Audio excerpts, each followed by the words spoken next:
അല്ലേ, അത് മുഖ്യപ്രതിയെ പിടിക്കാൻ സാധിച്ചു എന്നുള്ളത് വലിയ കാര്യം തന്നെയാണ്. അതിന് കേരള പോലീസിന് ഞാൻ അഭിവാദ്യങ്ങളും അഭിനന്ദനങ്ങളും അർപ്പിക്കാൻ ആഗ്രഹിക്കുകയാണ്. ഒരിക്കലും വളരെ യാദൃശ്ചികമായിട്ട് നടന്നൊരു കാര്യമാണ് എന്ന് ആർക്കും തോന്നുന്നില്ല. ഇത് വളരെ പ്ലാൻഡ് ആയിട്ട് നടന്നൊരു കുറ്റകൃത്യം തന്നെയാണ്. അത് തന്നെയാണ് ഞാനും നിങ്ങളെല്ലാവരും മനസ്സിലാക്കിയത്. എന്തായാലും ഇതിൽ കൂടുതൽ അന്വേഷണം നടന്ന എല്ലാ സത്യങ്ങളും പുറത്തു വരും എന്നുള്ള പൂർണ്ണ വിശ്വാസം എനിക്കുണ്ട്. ഞങ്ങളും നിങ്ങളെപ്പോലെ പ്രതീക്ഷയോടെ കാത്തിരിക്കുകയാണ്.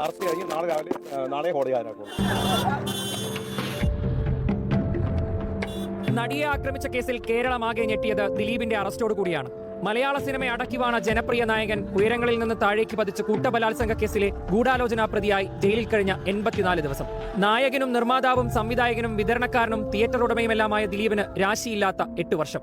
ജയിലിൽ നിന്ന് പുറത്തിറങ്ങിയെങ്കിലും സിനിമാ മേഖലയിൽ നടൻ ഒറ്റപ്പെട്ടു. താരസംഘടനയിൽ നിന്ന് പുറത്തായി. കഴിഞ്ഞ 7 വർഷത്തിനിടെ ദിലീപ് അഭിനയിച്ച ഭൂരിഭാഗം പടങ്ങളും തിയേറ്ററിൽ പൊളിഞ്ഞു. പലപ്പോഴും വീട്ടിൽ ഒതുങ്ങിക്കൂടി നടൻ. പൾസർ സുനി ജയിലിൽ നിന്ന് ദിലീപിന് അയച്ച കത്തിൽ തുടങ്ങിയ അന്വേഷണത്തിൽ നടിയെ ആക്രമിച്ചത് ദിലീപ് നൽകിയ കൊട്ടേഷൻ പ്രകാരമാണെന്ന് ഉറപ്പിച്ചു പറയുന്നു അന്വേഷണ സംഘം. സൗണ്ട് തോമ മുതൽ ജോർജേട്ടൻ സ്പൂരം വരെയുള്ള സിനിമകളുടെ കാലയളവിലാണ് എല്ലാ പദ്ധതിയും തയ്യാറാക്കിയത്. പിടിച്ചാൽ 3 കോടി രൂപയും ഇല്ലെങ്കിൽ 1.5 കോടി രൂപയും വാഗ്ദാനം ചെയ്താണ് സുനിയെ കൊണ്ട് കുറ്റകൃത്യം ചെയ്യിപ്പിച്ചതെന്ന് പ്രോസിക്യൂഷൻ.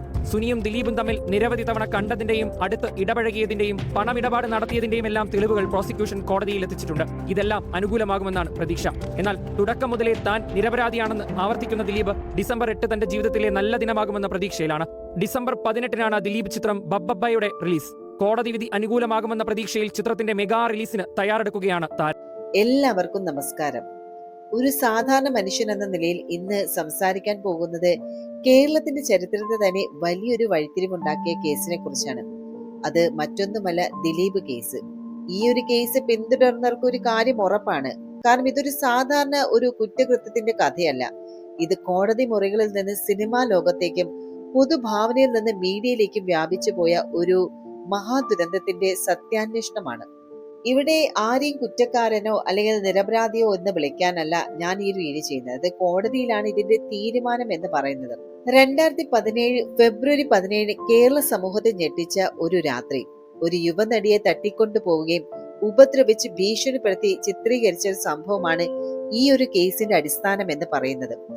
നടിയും കൂട്ടരും സഞ്ചരിച്ച വാഹനം തടഞ്ഞതും വണ്ടി ഇടിച്ചു എന്ന് പറഞ്ഞതും പൾസർ സുനി നയിച്ച സംഘത്തിന്റെ ക്രൂരതയും ഇവയെല്ലാം അന്വേഷണത്തിന്റെ അടിസ്ഥാനമായിരുന്നു. പിന്നീട് സംഭവ വികാസങ്ങൾ വേഗം മാറി. പൾസർ സുനിയുടെ മൊഴി ദിലീപ് കൊട്ടേഷൻ നൽകിയിരുന്നു എന്നതാണ്.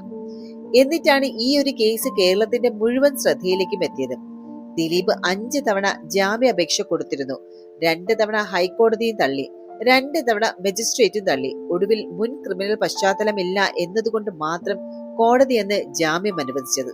കനത്ത പോലീസിന്റെ ചോദ്യം ചെയ്യലുകളും 13 മണിക്കൂറിലധികം നടന്ന ഇന്ററോഗേഷനും ദിലീപിന്റെ വീട്ടിൽ എത്തിച്ചേരുന്ന മഫ്തി പോലീസ് സംഘം, ഇതെല്ലാം സംഭവിച്ചപ്പോൾ ആളുകൾക്കിടയിൽ ചർച്ചകൾ പൊട്ടിത്തെറിച്ചു. ഒരു നടി അനുഭവിച്ച ക്രൂരത, അതിന്റെ ഭാരം കൊണ്ട് സമൂഹം ഒന്ന് നടുങ്ങി. ഒരു പ്രമുഖ നടൻ പ്രതിയാകുമ്പോൾ സമൂഹം 2 വശമായിട്ട് പിളർന്നതും നാം കണ്ടു. മാധ്യമങ്ങൾക്കും സോഷ്യൽ മീഡിയകൾക്കും അവരുടെ പക്ഷങ്ങളും ഉണ്ടായിരുന്നു. പക്ഷെ സത്യം എന്ന് പറയുന്നത് ഒരൊറ്റ സ്ഥലത്ത് മാത്രമേ തീരുമാനിക്കുകയുള്ളൂ, കോടതിയിൽ. ഡിസംബർ 8 ആ വിധി വരുന്നു. ആ വിധിയിൽ എന്ത് വരും എന്നതല്ല പ്രധാനപ്പെട്ടത്. അന്നത്തെ നിമിഷം കേരളം കാത്തിരിക്കുന്നതും നീതിയുടെ ഈ ഒരു ദിശ തന്നെയാണ്. എന്തായാലും ഒരു നടിയുടെ ജീവിതം തന്നെ തകർക്കാനായി വെച്ച പ്ലാൻ, ഒരു കൂട്ടം ആളുകൾ ചേർന്ന് ക്യാമറയിൽ പകർത്തി ഭീഷണിപ്പെടുത്തിയ ഒരു ക്രൂരത. പക്ഷേ അതിജീവിത അവിടെ പേടിച്ചിരുന്നില്ല. അന്നത്തെ രാത്രി പരാതി നൽകി. അതാണ് ഈ ഒരു കേസ് ആദ്യമായിട്ട് നമ്മെ കുലുക്കിയതും. സിനിമാ ലോകം 2ആയിട്ട് പിളർന്നു. ചിലർ തുടക്കം മുതൽ തന്നെ അതിജീവിതയ്ക്ക് ഒപ്പമുണ്ടായി. ചിലർ മൗനം പാലിച്ചു. ചിലരാണെങ്കിൽ ഇതിൽ കൂറുമാറാനും ശ്രമിച്ചു. പക്ഷെ ആ വേദിയിൽ മഞ്ജു ഉയർത്തിയ ഒരു വാക്ക് കേസിന്റെ തുടക്കം തന്നെ മാറ്റി. ഇത് ക്രിമിനൽ ഗൂഢാലോചനയാണ്, സത്യം പുറത്തു വരണം. അവരുടെ ആ ഒരു നിലപാട് കേസിന് യഥാർത്ഥ ശക്തി നൽകി. ഒരു സ്ത്രീയുടെ ശബ്ദം സിനിമയുടെ ശബ്ദത്തെ മറികടന്ന നിമിഷമായിരുന്നു അത്. അവസാനം അന്വേഷണം ദിലീപിലേക്കും എത്തി. അറസ്റ്റും നടന്നു. സ്റ്റുഡിയോകളിലും സെറ്റുകളിലും നടുങ്ങലുമുണ്ടായി. മൊഴി മാറ്റുന്നവരും മൊഴി ഉറച്ചു നിൽക്കുന്നവരും ആരോപണങ്ങളും പ്രത്യാരോപണങ്ങളും പിന്നെ എല്ലാം ഒന്ന് അടങ്ങിയെന്ന് തോന്നിയപ്പോഴാണ് ബാലചന്ദ്രകുമാർ പുറത്തു കൊണ്ടുവന്ന അവകാശവാദങ്ങൾ വന്നത്. ആ അവകാശവാദങ്ങൾ കേസ് വീണ്ടും പൊട്ടിത്തെറിച്ചു. മുഴുവൻ മലയാളവും വീണ്ടും ഉണർന്നു. ഇന്ന് ഇതിന് ഒരൊറ്റ ചോദ്യം മാത്രം ബാക്കിയുള്ളത്. ഗൂഢാലോചനയ്ക്ക് പിന്നിൽ ദിലീപാണെന്ന് തെളിഞ്ഞാൽ അത് നിയമം ഇനി ക്ഷമിക്കില്ല. നിരപരാധിയാണെന്ന് തെളിഞ്ഞാൽ 7 വർഷമായിട്ട് അദ്ദേഹത്തിന് മേൽ വീണിരിക്കുന്ന എല്ലാ ആരോപണങ്ങൾക്ക് ഒരു അവസാനം വരും. പക്ഷേ ഈ ഒരു കേസ് ഒരാളുടെ കാര്യമല്ല, ഒരു സ്ത്രീയെ ഒരു സമൂഹം എങ്ങനെ സംരക്ഷിക്കുന്നുവെന്നും നീതി എത്ര വൈകിയാലും വരുമോ, സത്യം എത്ര ശക്തമാണോ, അതിനെല്ലാം ഉത്തരം ഈ ഒരു കേസാണ് പറയുന്നത്.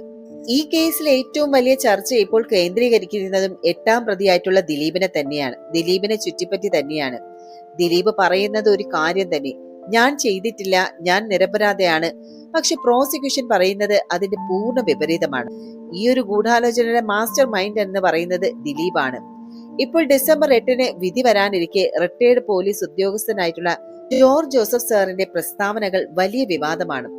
അദ്ദേഹം പറയുന്നത് ഇങ്ങനെയാണ്: 1 മുതൽ 7 വരെ പ്രതികളിൽ ആരും കുറ്റം ചെയ്തിട്ടില്ല എന്ന് ഒരാളും പറയില്ല. നടി തന്നെ കോടതിയിൽ പറഞ്ഞിട്ടുണ്ട് പൾസർ സുനിയെ തിരിച്ചറിഞ്ഞു എന്നും.